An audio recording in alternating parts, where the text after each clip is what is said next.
Hello everyone, this is Al Riveron, Senior Vice President of Officiating. We have put together a tape specifically on use of the helmet plays from preseason from the past weekend. Some of these plays were fouls that were called and some that were not called, and then at the end of the play you'll see a few examples of what we consider way to play, which are legal tackles. So we start off in Seattle, and this is the one play where we had an ejection this week, and you see the player come across, right here, number 40, the defender come across with a clear and unobstructed path to the opponent.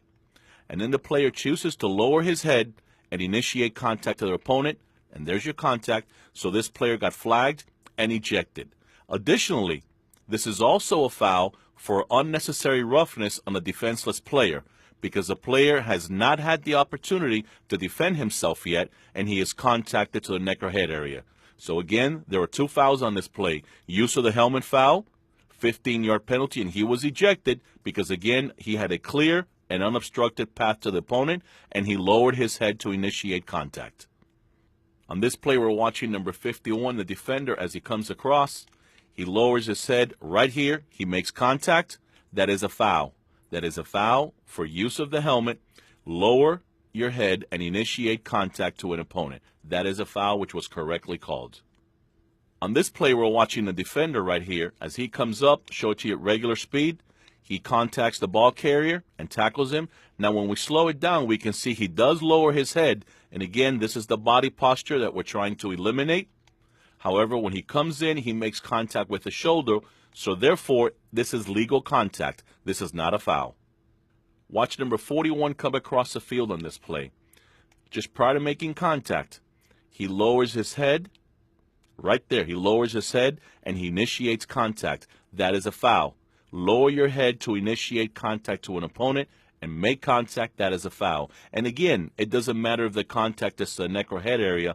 Anywhere where you make contact on your opponent, that is a foul. This rule is not player specific, neither is it specific to any part on the field. We did flag this play, and this is not a foul because, as we can see here, the defender pushes the offensive player, the runner, into another defender. So therefore, this is not a foul. And we can see that when the contact is made, the opponent does not lower his head to initiate contact. So therefore, this is not a foul. Watch number 14 on this punt come in. He lowers his head and he makes contact. That is the posture that we're trying to eliminate. This is a posture that we don't want our players exposing themselves to unnecessary risk. Here's another example of the defender coming across, lowering his head and initiating contact.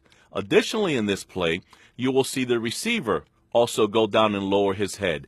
But again, this is not a foul on the receiver because all he is doing is bracing for contact. He is not initiating contact even though he lowers his head. This is a foul on the defender, and there's your contact. This is the position that we're trying to get away from. We're looking at both of these players, the running back and the defender right here. And watch, just before contact is made, the running back, we're not talking about the running back, he lowers his head and initiates contact. This is a foul on the running back. Now when we look at the defender, again, the body posture. This body posture is the one we're trying to eliminate from the game. And this is a situation where you might have two fouls on one play because both of these players are initiating contact. Let's watch the running back on this play. I will slow it down for you. And as we said before, this rule is inclusive of all players everywhere on the field. The running back gets the ball deep in the backfield, and now he has a choice to make, and he chooses to lower his head and initiate contact on an opponent. This is a foul on number 39. This is not a foul. We're looking at number 26, a defender. As he comes in, this is not a foul. He does not lower his head, and then if he makes any contact, it's with the shoulder, on the shoulder, so this is not a foul for unnecessary roughness on a defenseless player, and it is not a foul for use of the helmet.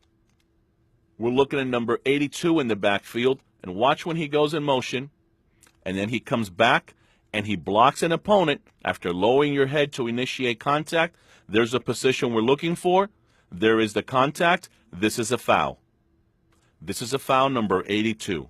In this play, we have two players, number 25, the runner, and then defender right here. And watch the action. by the defender first. As he approaches the runner, he lowers his head. He lowers his head. Now, the runner also lowers his head, but it's because he stumbles when he makes the turn, and he's going down to protect himself. So this is a foul on the defender, and the defender only, for initiating contact. This is a foul on number 25 for lowering your head and initiating contact. Additionally, this is also a foul for a blindside block. Watch number 25 lower his head, and he comes in, he initiates contact to the opponent. It is also a foul for a blindside block because he makes contact to the neck or head area of an opponent as he comes from the side. Here's another example of a defensive player lowering his head and making contact to an opponent. Number 27. In this situation right here, we're looking at number 83 on the line of scrimmage.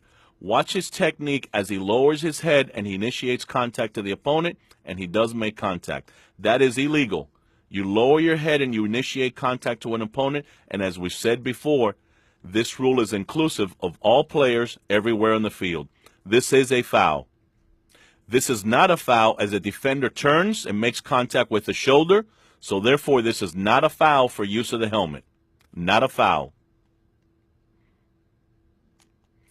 On this play, there could be a situation, as we've said before, where we have a foul on each player. Watch as both players come down, lower their head to initiate contact. There are going to be those situations where there might be offsetting fouls for both players lowering their head and initiating contact. Watch the defender come in to make the tackle as he lowers his head. There you go, lowers his head and initiates contact to an opponent. Again, any part of the body, this is a foul. Here is another example where we might have a foul on each player. Both players have choices here, and they both lower their head to initiate contact. This could be a foul on both players.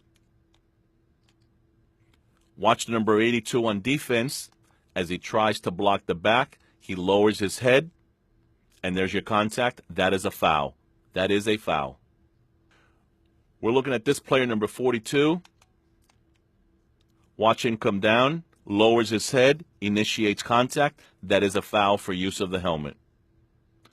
We're looking at the defender here as he approaches the runner. He sets up, lowers his head. That is the position the officials are looking for right away, and then there's your contact in the hip area. This is a foul for use of helmet. We're watching this defender right here as he goes after the runner. He will look at the runner, lower his head. There he is, lowering his head, initiating contact. That is a foul. This play involves the same player, number 38, but this time on legal contact. Watch him come up, put his head to the side, and use his shoulder to tackle the runner. This is a legal tackle. This is another example of a legal tackle. Watch the defender come up, and he meets the defender without lowering his head and initiating contact. This is legal contact by the defender. One more play that we have on a kickoff. This is another example of a legal tackle as the defender comes in, puts his head to the side, and takes the runner down. This is a legal tackle. I hope these plays helped you in the explanation as we go further on use of the helmet fouls. As always, if you have any questions, please feel free to reach out to Michael Senora or myself at any time during the week. Thank you, and have a great weekend.